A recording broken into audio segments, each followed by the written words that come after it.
Hello there everyone and welcome, it is Anirin here, and today it is time for me to take you through things that I think are unrealistic in FIFA 19 career mode. Now, don't get me wrong, alright, I've talked about some things that are unrealistic in the past, but they're things that, are stupid, make no sense, physically annoy me to the point where I don't even want to play the game anymore. These are things that are quite small, but are very easy to fix. This is why I'm making the video, because if someone from EA who develops career mode is watching, these are all very, very simple things to fix. Extremely simple things to fix, but can actually have quite a big impact on how your career mode goes. So that's why I'm making the video, alright? If you enjoy it, slap a like on it, subscribe if you're new to the channel, and let me know what is the one out of all of these that annoys you the most. Conversely, what do you think is actually realistic in career mode? Because I can make a video about that as well. Anyway, let's actually get into the video. First of all, the country of origin for clubs making loans and bids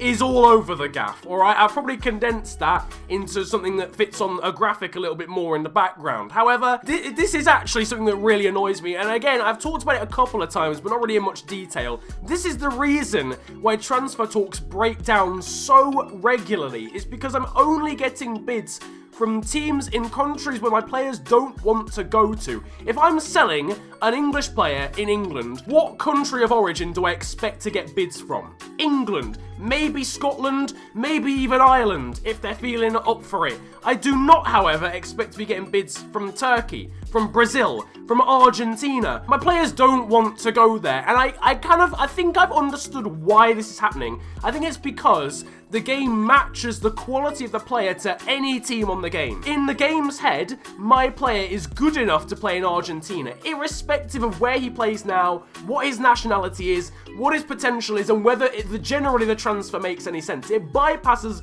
all that information and just sees the players overall and thinks, right, that matches to the average rating of Argentina, or the average rating of Turkey, or the average rating of Portugal, and it doesn't really take anything else into account. I don't want to sell my backup English goalkeeper to Argentina, EA. It makes sense. It's realistic for him to go to a championship club, a League One club, a Scottish Premier League club. That is what frustrates me the most. So even in other countries, in France, I'm not selling a backup French right back to Brazil. I'd sell him to a team in the second division in France. Point number 2, youth academy players are way too demanding with the amount of time they want out on the pitch. I've got 55 rated goalkeepers and stuff saying, boss, I should be included more in the team. No, you shouldn't. I'm playing in the Premier League. Why on earth do you think you should be getting some game time? Obviously, this would be negated if you could actually loan players out easily, but again, you get bids from stupid places and it's difficult to actually loan them out. So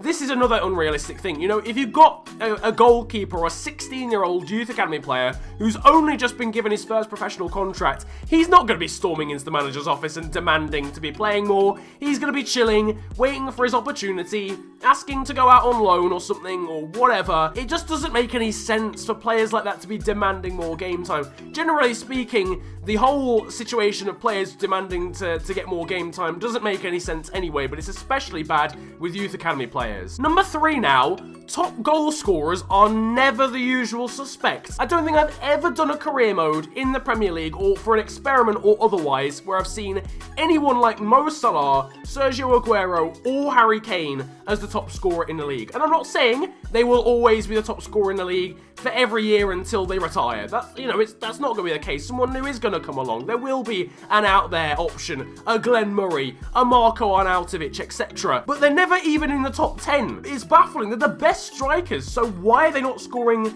the most goals? It's like rating has no influence on whether a player actually plays for the AI or whether they do well in Sims. Number 4, it kind of ties in with something that I talked about before, but that was more to do with the fact that I couldn't sign players on loan, but it's the fact that the amount of loan deals is mental, which is quite ironic given I couldn't loan out a player for toffee if I tried. However, the AI seems to have no issues whatsoever loaning players amongst each other, and they're always good players. I've talked about the quality of the player getting loaned out before in a video. I'll leave it maybe in the top right of the screen, but I've done that in the past. But generally, the actual frequency of these deals is too much as well. There's in some instances, there's actually like a 50-50 split of loan deals and transfers. I'm sorry, it's not how it works in real life. Even bypassing the fact that teams are loaning out their best players, They just shouldn't be happening as frequently. That is unrealistic in itself. If, however, the option for loaning a player and signing them at the end of the loan deal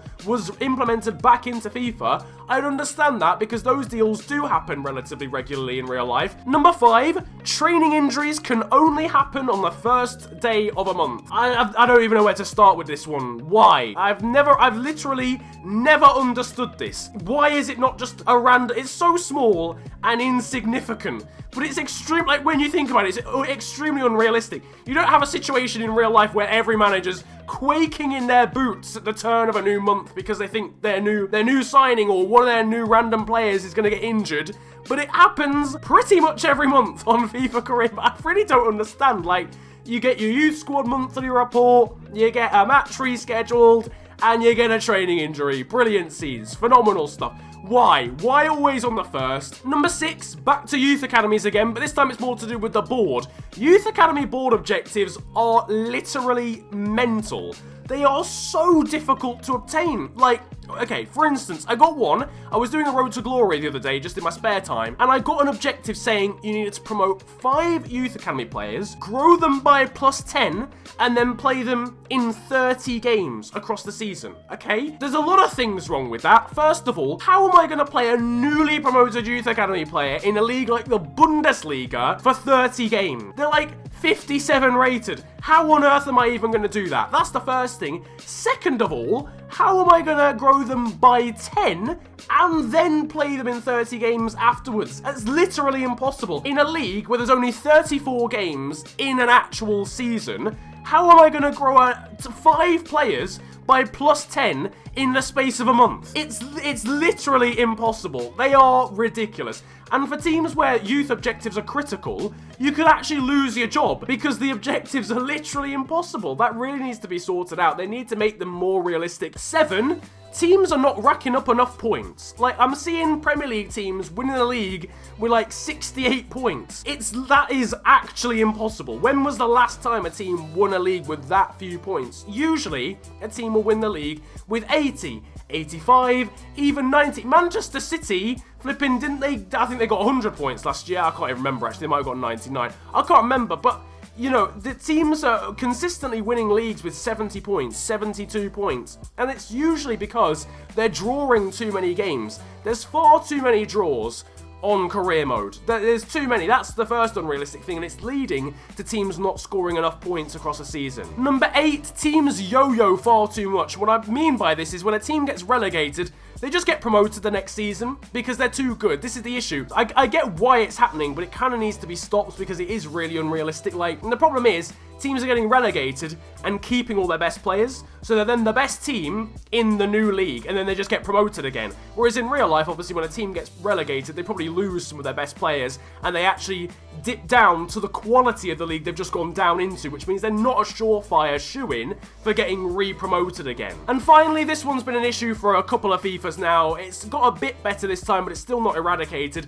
Teams are just stockpiling positions. This was a massive issue on like FIFA 15, I think it was. Manchester United used to sign like all of the 9 best strikers in the world at the time, and they'd all play for Manchester United. It's not quite that bad now, but I've done saves where PSG have like 9 goalkeepers or Barcelona have like 11 left backs, and it's just, why? Like, why? You know, surely their players are getting unhappy at the fact that they're not playing because they've got 10 other players to compete with. It's not like they're all terrible, or half of them are terrible, half of them are good. They're all good, or they're all the same sort of quality. It just doesn't really make any sense for players, you know, for teams to be having that many players in one position. And then on the converse, because of that, they then don't have any strikers, or they don't have a single holding midfielder, or they don't have any right backs, or they only have 1 goalkeeper. Anyway, that's going to wrap up today's video. Those are the things that I think are the most unrealistic in FIFA 19 career mode. Let me know what you think down in the comment section below. And on the flip side, if there's any things that you think are really realistic in career mode that need to be kept the same, drop them down there as well. Again, if you're new, feel free to subscribe. It's the big red button under the video and it massively helps me out. And you can follow me on social media these days too. My Twitter and Insta at @theofficialfng, and links are down below. But it's been a pleasure ranting at you guys today. Have a great day, enjoy yourselves, and goodbye. Yeah, you the best, no less.